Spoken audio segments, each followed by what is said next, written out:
그런데 예. 자 이제 검찰이 신뢰를 회복하기 위해서 신속하게 수사할 것이다. 엄중하게 할 것이다. 그럼 국민들이 지난번에 아직도 뇌리에 남아있는 게 청와대 압수수색 어떻게 할 거냐. 그렇죠. 예. 원래는 다 들어갈 수 있을 것이라고 생각들을 많이 하실 것 같아요. 예, 대통령이 그러니까 맡고 있었는데 예.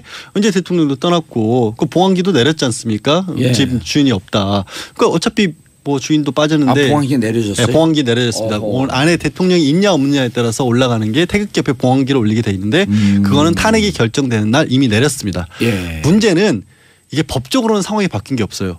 그러니까 청와대가 박 전 대통령 사저는 아니었잖아요. 그렇죠. 대통령이 있는 공간이잖아요, 원래. 근데 처음에 막았던 이유가 대통령이 있는 데고 국가안보시설이기 때문에 이거는 검찰에 개방할 수 없다라는 거였거든요. 그래서 이제 경호실장, 비서실장 이름으로 맡긴 했습니다만은 그 형사소송법 원리는 하나도 안 바뀌어서 아하. 오히려 이상해져 버리는 거예요. 대통령이 나갔다고 해서 갑자기 개방을 해버리면 법적으로 모순이 생기는 거죠. 그럼 결국엔 이걸 누가 허락을 해줘야 하느냐. 황교안 권한대행이 하실 수밖에 없는 거거든요. 경호실장 비서실장 그때도 사실은 경호실장 비서실장 이름으로 거부하긴 했지만 사실은 황교안 권한대행이 왜냐하면 경호실장 비서실장이 무슨 힘이 있겠어요. 최종 결정권자는 권한대행이었는데 그때 황 권한대행이 법과 원칙에 따라 한다 그러면서 그냥 두 사람 명의로 거부한 걸 사실상 인정을 해버렸잖아요. 지금은 상황도 바뀌었고 다른 무엇보다도 말씀하신 그 대통령 수사 신속하게 해야 하는데 거기 뭐 차명폰 의혹도 있었고 안정권 저수석 37건 수척도 청와대 숨겨놨던 거잖아요. 그리고 세월호 7시간 이번에 탄핵이 안 됐지만 이게 헌법재판소에서 증거 자료가 없으니까 또 탄핵 사유로 못 넣었던 것도 있거든요. 그렇죠. 그걸 다 파악을 하려면 청와대 문건을 들여다봐야 되는데 황 권한대행이 해줄지 안 해줄지가 좀 걱정이에요. 그런데 이게 논리적으로 따지면 국가안보시설 군사시설에 대해서는 물론 책임자의 승낙을 받고 해야 되지만 책임자는 정당한 이유가 있지 않는 한 승낙을 거부할 수 없다고 돼 있어요. 그렇게 되어 있죠.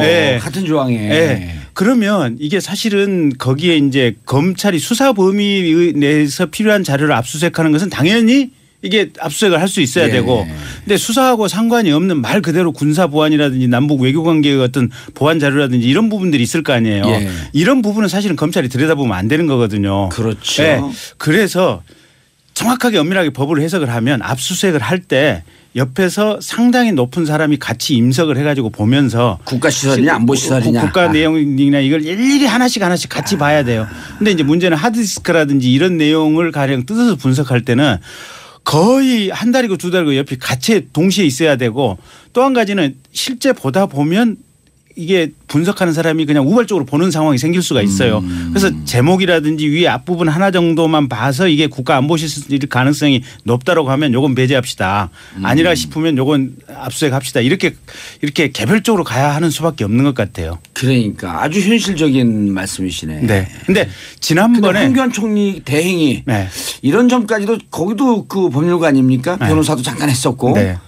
황교안 총리가 사실은 법을 이렇게 공격적이고 적극적이고 그 전향적으로 해석을 하면 열어줄 거 아니에요. 그렇죠. 그러니까 지난번에는 박근혜 대통령이 있었기 때문에 그냥 막무가내 거부했는데 사실은 지금은 박근혜 대통령이 퇴거를 했기 때문에 원리 원칙대로 정확하게 그렇게 하는 것이 정답인데 문제는 사람이 이게 가오가 있기 때문에 특히 자기 가오가 있기 때문에 그 지난번에 이제 이게 가오는 표준말로 하면 뭐죠? 갑반가요?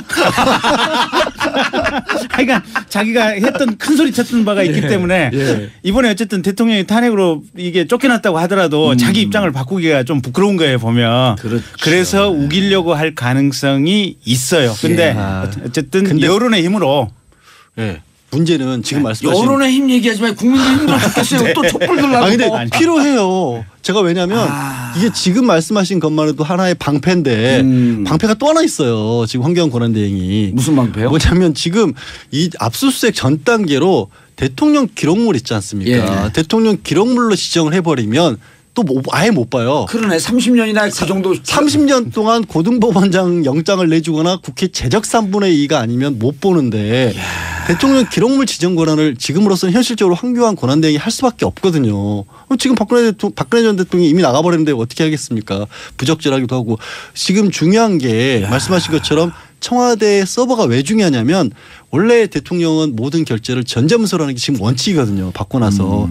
근데 그거를 다 묶어버리면 아무도 못 보는 거예요. 그러네. 그게 현실적으로 문제죠. 그래서 실은 수사가 특수본 수사가 이릉 완료될 때까지 대통령 기록물로 지정해서 기록보존소로 가는 것은 급한 일은 아니에요. 급한 일은 아니죠. 네, 대통령 퇴임하면서 하는 그렇죠. 거 아니에요. 원래 예. 6개월 걸리는 거예요. 네, 그래서 그거는 스톱을 해야 돼요. 그리고 그거는 우리 국회에서 사실은 대행에게 명확하게 그 요청을 해야 되고. 의사피력을 해둬야 될 부분이에요. 예. 그러니까 이런 거네요. 지금 현 당면의 과제가 네. 일단 청와대 압수수색을 네. 이게 국가안보 군사시설이지만 네. 특별한 사유가 없으니 네. 이제는 받아줘야 되고 네. 그다음에 의무동 이렇게 딱딱 제한을 해놨잖아요. 그렇죠. 무차별로 압수수색하겠다고 그런 것도 아니고. 네. 그다음 두 번째 네. 대통령 기록물로 지정하는 것은 급한 일이 아니니 그러니까. 네. 서서히 해라. 그렇죠. 그리고 검찰 압수수색할 때 군사 기밀이라든지 외교 기밀에 대한 우려가 있으면 청와대의 안보실장이라든지 이런 사람이 같이 임석해서 임석해서. 같이 압수수색을 동시에 진행하자. 예, 알겠습니다.